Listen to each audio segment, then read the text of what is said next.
Hey guys, welcome back to my channel. So as promised, today's video is going to be part 2 in the sleep training update. Today what I'm going to be doing is sharing some tips and tricks for sleep training if you're in the process of sleep training your little one or you're starting to think about sleep training. So these are just some things that have worked for us or things that we're considering doing in the near future. So if you guys are new here, first of all, welcome. I am so happy that you stumbled across this video. My name is Kayla. I have a 13-month-old baby girl named Riley, and we didn't sleep train her until she was 6 months old, but I documented pretty much my experience here on the channel. I have 3 other videos at this point that I will leave down below in the description box. I have one video that's basically like why we decided to sleep train her, like all of the sleep issues that she was having, so that one you can watch. And then I also have a video diary of like the entire week that we sleep trained Riley, so just me vlogging like what was happening in real time. And then the last video that I posted was pretty much just like an overall update, like how Riley has done with the sleep training now that she's 1. So this is like 7 months later after we went through the process, so you guys can definitely go watch those. And if you do find this helpful, I would love it if you guys give this video a big thumbs up, subscribe if you're new, and now let's go ahead and get into the tips. All right, so the first thing that I want to say is definitely to do your research. Sleep training is a very controversial topic. There's a million different opinions about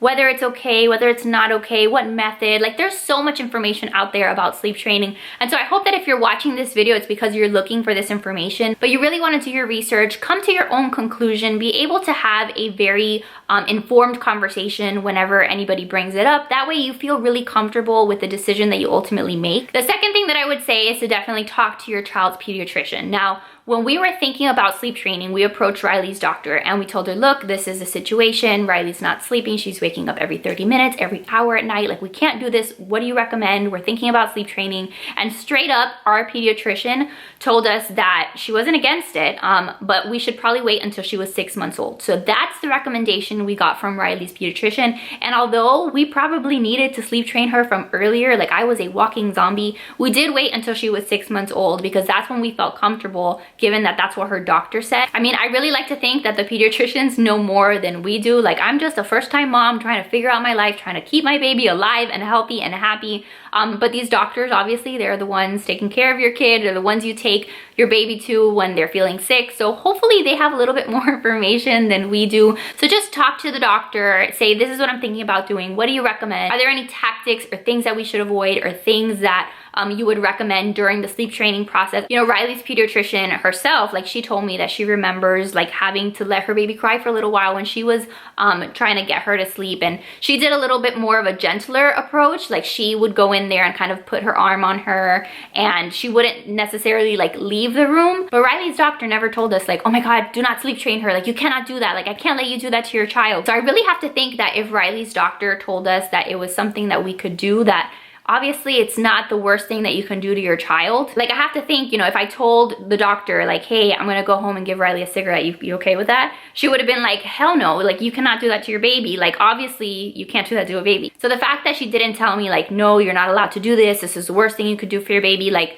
I think that gave me peace of mind knowing that I wasn't going to harm my child in any way. So point is, before you start developing a plan for sleep training, I think it's a good idea to go talk to your baby's doctor and see what they think. With that being said, my next tip, and probably the most important tip that you can take out of this video, is do not listen to all the people who tell you that sleep training is the worst thing you could do for your baby. Now, I'm gonna be the first one to tell you straight up. When we started thinking about sleep training, I was very against it. My mom, super against it.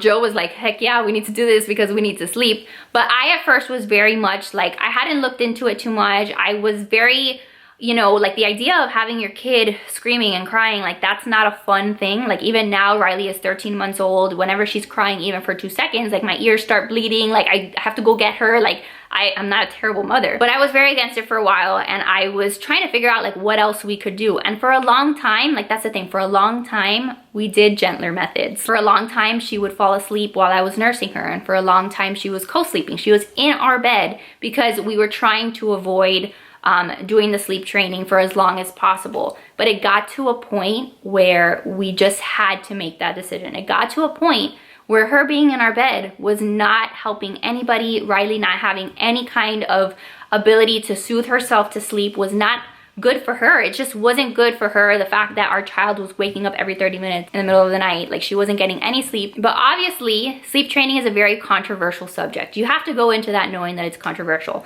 Like the sleep training video that I have up on my channel right now, I can't tell you how many comments I've gotten on that video. Some of them are, you know, somewhat critical or whatever, and so I leave them up there, and you know, everybody's entitled to their own opinion. Totally fine. But I can't tell you how many comments that I've gotten where it's like, hey, you're a bitch, you're a selfish bitch, I can't believe you did that to your child.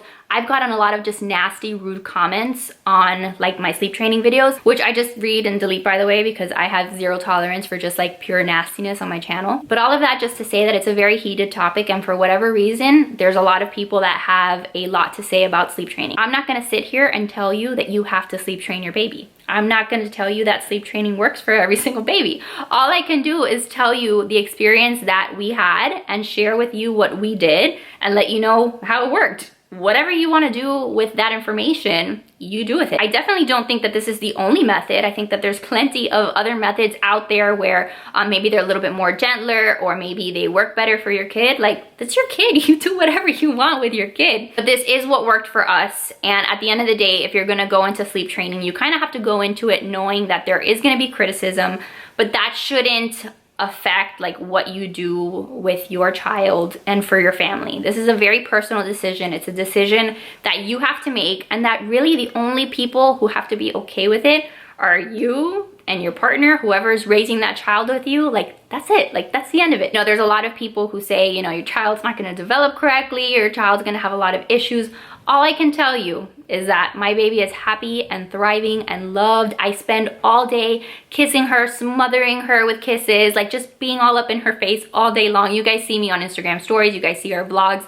Riley's doing great. I do not think that I ruined her life by sleep training. And if I had to go back and do it again, I would do it again 1,000 times over. I am so glad that we waited until that 6-month mark, because again, that was the recommendation from her doctor. But the minute that she turned 6 months old, we started sleep training, and it was the best thing that we could do for her and for our family. All right, so I feel like I just like totally vented about that issue, but it's important, and you have to know it if you're gonna go into sleep training. So let's move on to the next tip. So the next tip is to really find a plan and stick to it. So there's a million different ways of sleep training. There's a million different books that you can read. There's a lot of different methods, and different people suggest different things. So at the end of the day, you just kind of have to find one plan and stick to it. So what we did is we decided to follow the Ferber method, which if you go online and you Google Ferber method, you're gonna see a chart come up. And the chart is basically gonna tell you like, okay, night 1, the baby's gonna cry for 3 minutes. Then you're gonna go in, check on the baby, and then you're gonna keep letting the baby cry. The next time you go in is after 5 minutes, after 7 minutes. It's a very specific schedule that you follow, and apparently that's what works. That's a chart that we followed, and when we sleep trained, I found it really helpful just to have a chart in front of me, so I knew exactly when I had to go check in on her. And I actually even kept like a journal, and I'm pretty sure you see it in the video diary. And I was like recording it in the little journal, like, okay, night 1, she cried for 10 minutes and then she was fine, or then she cried for a little bit longer, we had to go in again. And I was just keeping track of it, and it just helped to have a structure. And along the lines of like having that system, there are actual like sleep training therapists that you can pay to kind of develop a system for you and your baby. So if you Google like baby sleep therapist, sleep training help, things like that, you're gonna come across a lot of people who offer their services, and they've done this for a lot of other families. So if that's the kind of route that you wanna take so that you have somebody specifically helping you with your child, that's something that you can look into, which kind of goes into the next tip, which is to have a partner. So it definitely helps to have somebody there. Like, I had my husband helping me throughout the entire process. I was like, hell no, I am not doing this by myself. If I'm gonna be waking up, your ass is waking up, and you're gonna go in there and check on Riley, because there's no way I'm doing this by myself. And there were a lot of times where Riley, like those first couple nights where Riley was crying and I couldn't take it. I legit was like, you're gonna have to go in there, babe, because I don't wanna go in there watching her cry. So having a partner, whether it's your mom or whoever it is, like, it's just helpful to have somebody else help you through this, so that way you don't feel so alone. You're obviously gonna have a lot of emotions when you're going through this, so having somebody to talk to, you know, Joe and I were constantly talking when we were doing this, and we're like, okay, we know that it's the best thing for her, we know that we need to teach her how to sleep. So whether it's like your relationship partner or a sleep therapist, somebody from the outside that's here to help you with some experience, I think that you need somebody else to help you through this, so that it's not like a solo process, because it's hard. Another thing that I think is really helpful with sleep training is if you prepare the room so that it's like the optimal environment. What I mean by that is things like, you know, having a sound machine. So we have a sound machine that we've used with Riley in her nursery ever since she was born. We also have a little night light in her room so that she doesn't like wake up and it's like pitch black. So we have the night light. Everything that I talk about, by the way, I will leave down in the description if you just want to see like what we personally use. Also made sure that in Riley's crib she had like a lovey, like a little soft toy that would kind of like help her feel a little bit comforted throughout the process, like knowing that every time that she goes in her crib she has like this little lovey. She's done really well with that. The only thing that we didn't do that I kind of regret and that I'm actually looking into right now is getting blackout curtains. And the reason why is I feel like your babies are going to sleep a lot better when it's nice and dark and cozy in their room, like especially for nap time. In my last video I talk about how her naps have been the most challenging ever since we sleep trained, and I really think it would help if we get some blackout curtains in her nursery. So again, her room is dark and cozy and it triggers like, okay, it's dark in here, it's time for me to go to sleep. If you have the ability to set up some blackout curtains, I know Amazon has some that are super cheap, which I will link to because I've been checking them out recently so that I can get some like this month. So you want to just make that environment cozy. You want to make sure that the temperature is nice and cool. You don't want your baby to be too hot or too cold, things like that. You also want to make sure that you have a monitor so that you can make sure that your baby's okay, obviously.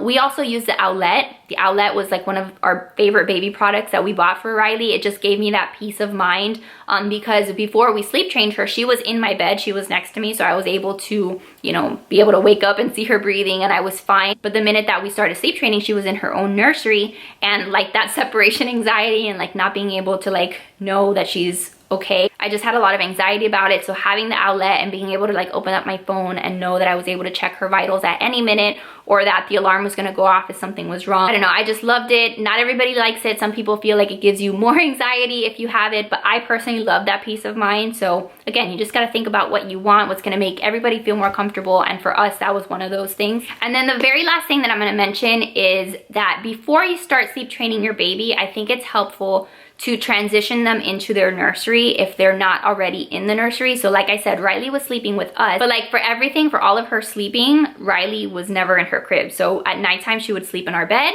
And then for her nap, she was either in the bassinet. We had like the Halo bassinet, which I didn't particularly love, but she was either in the bassinet or the pack and play. So her naps, she never really even knew what her crib was. So I didn't want to start the whole sleep training process and being like, all right, here, now you have to do all this new stuff and figure out how to go to sleep, and you're in this weird place that you know nothing about. I didn't want to do that to her. So one of the things that I had read that people recommend is that you start transitioning them into their crib, at least for naps. So that's what we did. Like the week or two before we started sleep training, all of her naps, I really tried really hard to get her to stay in her crib. And I really feel like that helped because at least it gave her some familiarity to her nursery. She knew that this was a place that she was safe.